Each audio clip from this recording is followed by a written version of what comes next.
Konstitusi kita yang harus dijaga oleh segenap kekuatan politik anak-anak bangsa dianggap oleh Jokowi sebagai mainan anak-anak ya, yang bisa dipuntir-puntir kepalanya, bisa dipotong-potong tangannya, dan lain sebagainya. Anehnya, mata kepala dan mata hati mayoritas anggota DPR RI sudah kejangkitan trachom dan katarak berat sehingga nyaris buta. Tidak bisa lagi membedakan mana kepentingan rakyat dan mana kepentingan perut pribadi dan keluarga. Seperti kata Rhoma Irama, sungguh terlalu. Assalamualaikum warahmatullahi wabarakatuh. Bismillahirrahmanirrahim. Alhamdulillahirabbil alamin.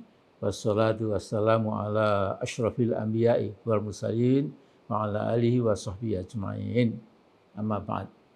Saudaraku sebangsa dan setanah air, lebih dari 2 tahun silam saya diundang oleh Pak Karni Ilyas untuk diajak tukar pikiran mengenai berbagai persoalan bangsa. Antara lain, Pak Karni bertanya tentang nasib demokrasi di era kekuasaan Jokowi. Nah, saya mengatakan, apa masih ada relevansi buat bangsa Indonesia bicara seputar demokrasi? Bukankah Jokowi sudah mengubur demokrasi? Sehingga video berdurasi 42 menit 26 detik itu berjudul "Demokrasi kita sudah dikubur" dengan 3 tanda seru, 1, 2, 3. Nah, alasan utama saya adalah Jokowi sudah menghapus sempurna mekanisme paling andal buat garansi berjalannya proses demokrasi, yakni mekanisme checks and balance.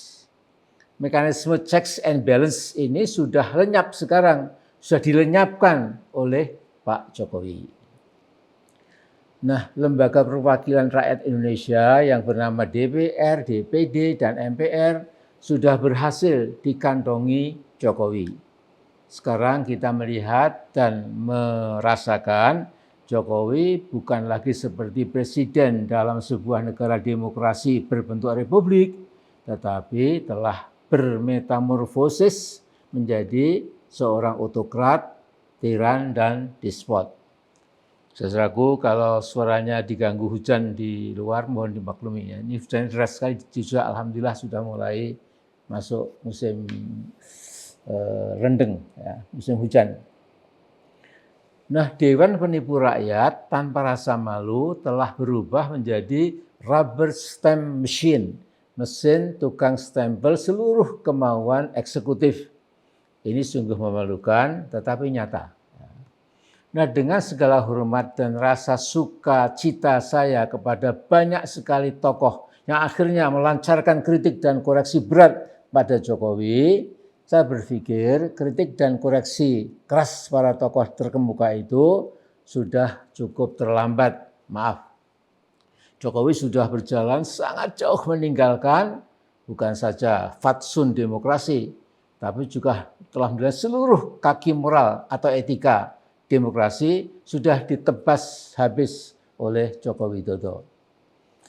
Konstitusi kita yang harus dijaga oleh segenap kekuatan politik anak-anak bangsa dianggap oleh Jokowi sebagai mainan anak-anak ya, yang bisa dipuntir-puntir kepalanya, bisa dipotong-potong tangannya, dan lain sebagainya. Anehnya, mata kepala dan mata hati mayoritas anggota DPR RI sudah kejangkitan trachom dan katarak berat sehingga nyaris buta. Tidak bisa lagi membedakan mana kepentingan rakyat dan mana kepentingan perut pribadi dan keluarga. Seperti kata Rhoma Irama, sungguh terlalu. Nah, kemudian kini hampir seluruh anak bangsa marah, sekalipun pasti ada yang pura-pura marah. Jokowi ternyata menyembunyikan ambisi seorang autokrat, despot, dan tiran.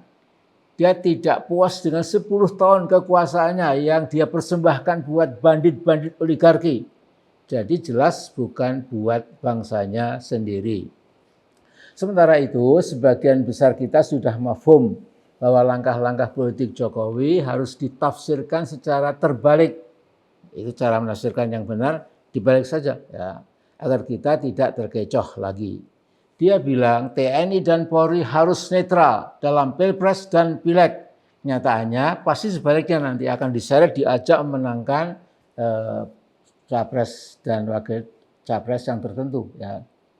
Saudaraku, kita masih ingat ketika rame-ramenya masyarakat sipil heboh karena beberapa anggota DPR dan banyak pendukung Jokowi mewacanakan 3 periode kepresidenan beberapa tahun lalu ya, dengan gaya sedikit pelolor atau pelongo-pelongo ya, di depan banyak wartawan, Jokowi bilang itu kan pembicaraan di domain DPR, jangan tanya saya dong, tanya sama anggota DPR. Kalau cuma wacana, ya biar saja, apa salahnya? Kira-kira seperti itu reaksi Pak Joko. Nah sekarang teka-teki siapa sejatinya Jokowi sudah terang benderang.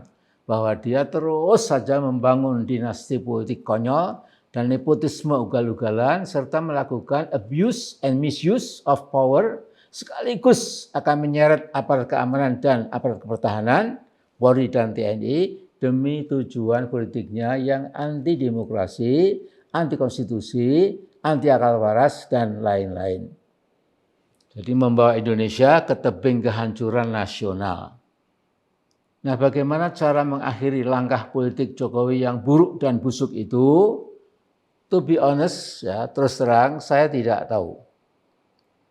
Apakah dengan cara people power seperti kata sebagian orang, apakah dengan ya bahkan revolusi sosial seperti teman-teman tertentu juga ya, saya tidak tahu ya. Tapi yang jelas sekarang ini Jokowi sudah menjadi dalam bahasa Inggrisnya itu gargantuan politik ya, menjadi political gargantuan ya. Jadi menjadi tokoh politik yang ingin mendominasi seluruh kehidupan nasional bangsa Indonesia. Namun dalam sejarah ya, kita tahu tidak ada autokrat, despot atau tiran yang selamat. Tidak mungkin ya. Jadi mari kita tunggu saja ya, semoga ya yang tinggal berapa bulan ini ya, setelah Februari saya kira dia memang sudah selesai ya, tinggal menunggu pelantikan presiden yang baru. Tapi siapa tahu ya, kemudian langit membuka hatinya Pak Jokowi, lantas lebih sadar, ternyata selama ini saya tidak membela rakyatku sendiri, selama ini aku menjadi subordinat kepentingan oligarki, itu siapa tahu ya. Jadi masih ada sisa harapan, tapi yang saya katakan tadi, memang demokrasi sudah dibunuh oleh Jokowi. Cara membangkitkannya memang tidak mudah, sudah parah sekali ya. Jadi mudah-mudahan jadi wacana pertukaran pikiran-pikiran yang bagus di antara anak bangsa itu, sehingga selalu ada solusi insya Allah ya. Dan sementara itu ya saya belum bisa bicara lagi ya, kita tutup sampai sekian. Assalamualaikum warahmatullahi wabarakatuh.